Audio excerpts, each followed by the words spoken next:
been a great friend through the years. And, over the last few weeks, there have been so many books that have come out about President Trump, all written by so-called insiders.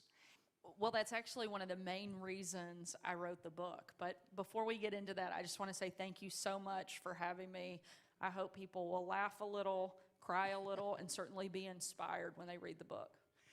Sarah, you give some great insights into the president here. What is it that most people don't know about the president who don't get to interact with him like you do?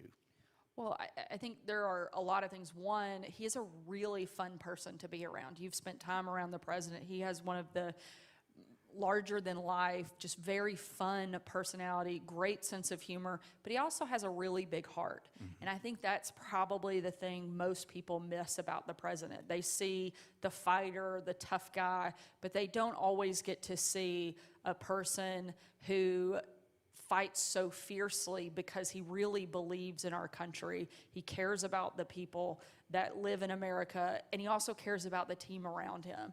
One instance in particular that really stands out for me and was such a pivotal, well, Mr. President, they're in full costume. And he was like, so? I want to see him. And I have this great picture, it's actually in the book, of my kids in full costume in the Oval Office, high-fiving the president. And don't worry, he delivered and gave them an outrageous amount of candy. So much so that my kids think that the coolest thing about going to the White House is getting candy, not meeting the President of the United States. So it's a church crowd, so I'll be very careful here.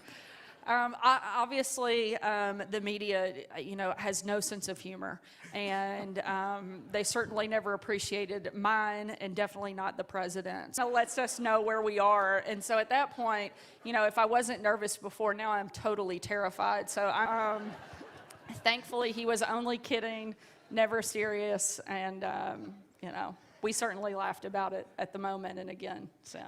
Do you think the Democrats are going to walk into that buzzsaw and applaud that? How do you balance it? Well, with a response like that, I think we should just start a political donation circle right now. I'm kidding. Oh, what a story. Aren't you grateful for somebody like Sarah who handles things so gracefully, ma'am? It up for questions in just a moment, so get your question ready. But while we're doing that, I remember with him. Not one time, and I've literally traveled every single foreign trip the president took in those 2.5 years that I was there. At 2 o'clock in the morning on just a sidebar stop, and so everybody scurries into quick action, and there were hundreds of troops that had gathered and stood out in the freezing cold in an open hangar to see the president. Thank you for clearing that up. All right. This is when it all falls apart right here. No, only kidding. Raise your hand. Okay. Now, y'all are going to have to get it down here so you can see people if you've got a microphone. Hey, thank you so much for being with us tonight from your family and everything. We truly appreciate it. The mindset, and Pastor joked about it, and maybe you are going to run for governor or not, but you've just been through all that, and then to continue within that type of service to where you're going to put yourself out there in front of that. Your thought process and everything that you are working through, if you could share. Sure. Right here, let's see. Yeah. What is your dad's nickname for you that only you know about? So my dad and I are currently not speaking because I was told that he brought this up in church this morning. Sure. There were certainly days, almost every day, you're nervous because you're essentially walking a tightrope with no net. You never seemed rattled at all. You handled it gracefully. Somebody else with a question. Yes. Thank you very much. You guys do the real hard work, though. The stuff we do is pales in comparison. You guys better be careful because she's actually really tough if she did that for 8 years. So, thank you very much for your service.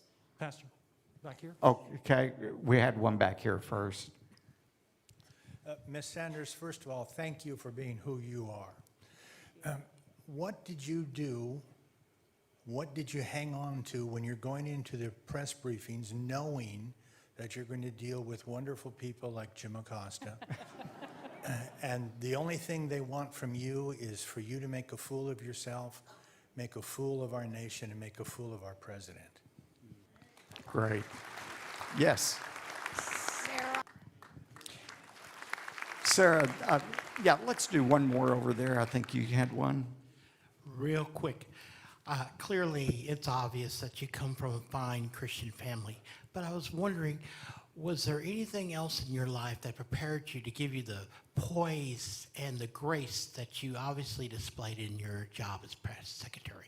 Thank you. I thought I came from a fine family as well until I found out that my dad tried to out my nickname today. So I'm rethinking that family development.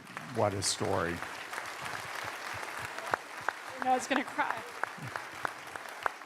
Sarah, we're mindful there are a lot of people watching right now. I think I speak for all of us when I say thank you for what you've done in serving not just President Trump, but serving our entire nation the way you did so faithfully.